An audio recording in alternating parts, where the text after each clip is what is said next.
Magandang umaga po sa inyong lahat. Muli po sa umagang ito, nagpapasalamat tayo. Awa ng Diyos, lahat po tayo nakarating dito. At sinamahan po tayo ngayon ng ating alkalde. Ibinibigay ko po sa inyo ang tao na talagang may malasakit at pagmamahal sa lungsod ng Maynila. Ang ama ng lungsod ng Maynila, Mayor Yorme Isko Moreno. Thank you, Director. Sa ating mga kasama sa MSW, sa mga magulang ng mga mag-aaral natin sa daycare at mga teacher natin. Good morning! Unang-una, siyempre natutuwa naman ako na si Director J ay talagang napakasipag at 10 na mga kasamaan natin sa social welfare. Tapos yung mga teacher natin sa daycare, napupuyat din kayo pag may aberya. Balita ko, tumutulong din kayo. Well, on behalf of the people of Manila, thank you very much sa serbisyo ninyo. I love you too.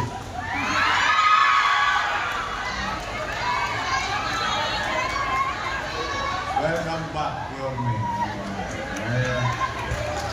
Alam nyo,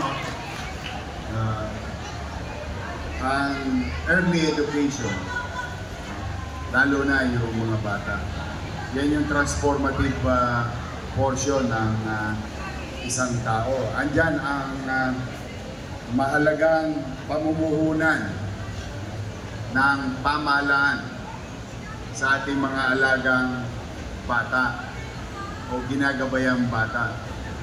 Kaya napakalaki ng halaga ng partisipasyon ninyo in formative years ng ating susunod na henerasyon. As like, katulad ng mga sinabi ng ating mga nakakatanda sa atin, kung ano ang tinanim mo, siyang aanihin mo. Kung ngayon, tayo ay mamumuhunan ng mainam, masinop at episyente sa ating mga alagang bata, pagdating ng araw, sila ay mga mamamayan na magiging magulang, profesional. Okay lang, issue is life, ha? Okay, thank you. Thank you. Kapag pinayaan, or what you call, invested to our children, there are going to be the next sets of people in the city of Manila. Kaya pagka tayo palpak ngayon, ay malamang palpak ang simula, palpak ang katapusan. Pero pag tayo naging mabuti, magaling, at nagbigay ng tunay na atensyon and resources to our kids today, most likely, with high probability that these kids will be a better citizen for the next generation. Ganyan kahalaga ang paggagabay ninyo ng mga teacher natin sa daycare. Kaya huwag niyong ikikipit balikat yan na para bang wala akong magawa sa bahay, mag-daycare teacher na lang ako. Para maging abala. No. It is very important for each and every one of you, to our teachers, on what you're going to do today, yun ang magiging resulta bukas. As you all know, napansin nyo ba, nagbago ang administrasyon pero walang tinanggal. May natanggal ba sa inyo? Exactly. There are two things that politicians should spare easily. Dapat. Healthcare and education. Dapat yan ang huwag papasukan ng politika. Now, we opted for you to stay because we believe in you. And I hope you will not fail the people of Manila.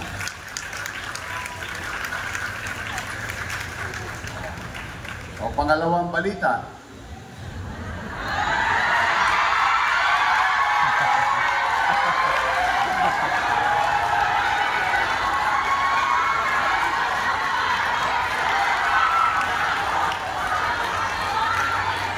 Ang pangalawang balita, may pasok bukas.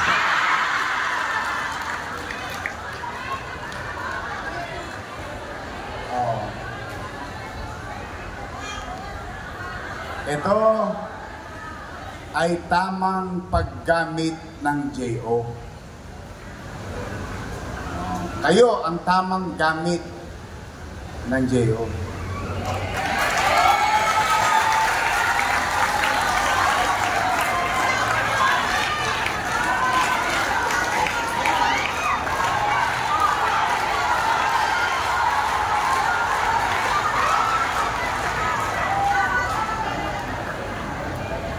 Hindi ba parang masakit din para sa inyo? Birili nyo araw-araw, may 10, 15 bata kang inaalagaan, 20. Lahat ng konsumisyon, 40, 50, yeah? 60. Tapos, aaway ka pa minsan ng nanay. Ito naman, di ba? Kahit yung mga president natin ng mga daycare, inaaway din ang kapwa nanay eh. Tapos mababalita mo, yung isang JO natutulog lang.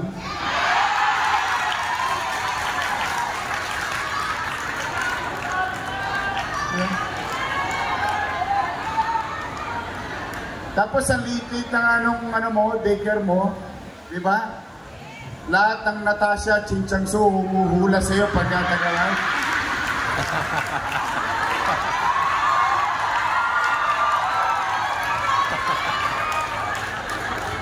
Tapos yung isang JO, tagadala lang ng bag ni Direktor. Wow! Sana all!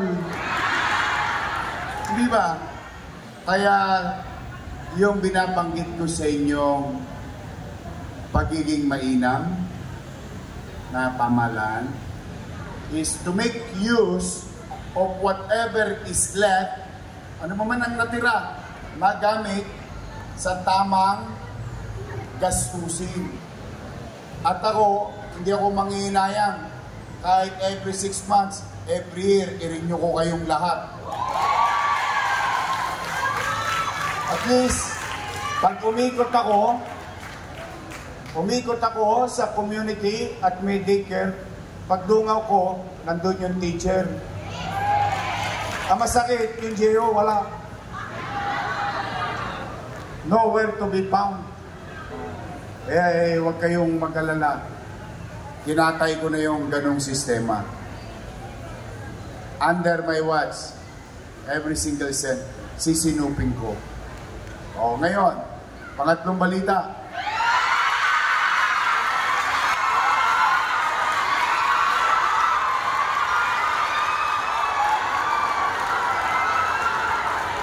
Sige na nga, excited ko. Pangatlong balita, ngayong araw na ito, kayo'y manunumpa.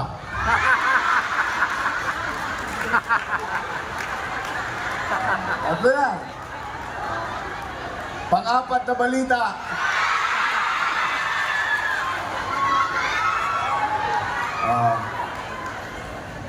Lahat kayo napirmahan na.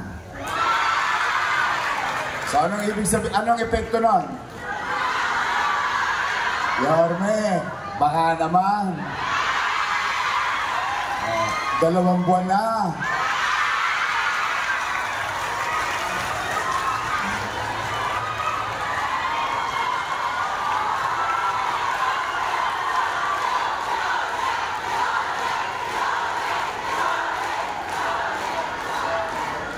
Huwag kayong mag-alala. Sigurado na may sweldo kayo. Kahit na mahirap, Oo, talaga napakahirap. Ayaw ko lang magdrama-drama sa inyo. Pero alam ng mga taga City Hall kung gaano nasaid ang kaban. Pero huwag kayong mag-alala. As like what I have said a while ago, katulad na nasabi ko na kanina, we will invest in our children in the city with your help.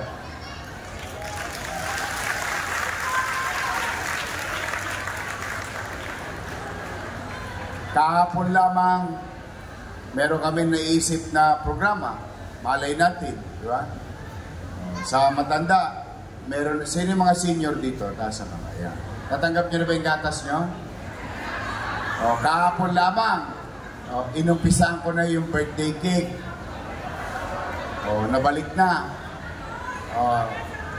Ngayon, magsisimula yan yung panahon na naupo ako. So, July 1, may birthday, July 2, 3, 4, 5, 6, hanggang September, hanggang December 31 na. Next year, January 1, 2, 3, 4, 5, 6. So, lahat ng pinangako ko sa minamahal kong senior citizen, ano yan, spoiled sa akin yan, mga lolo't lola ko, mga nanay tatay ko, lahat na nawala sa kanila, ibabalik natin. Unti-unti. Unti-unti. Ngayon, kayo naman, galingan ninyo ha. Galingan nyo lang, yun lang ang hinihingi ko sa inyo. Wala akong ibang hinihingi. Ako naman, bilang sukli, pipilitin kong magbuti sa gobyerno.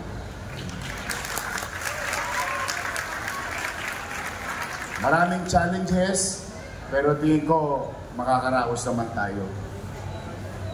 Tandaan ninyo, sanay ako ng wala, galing ako sa wala.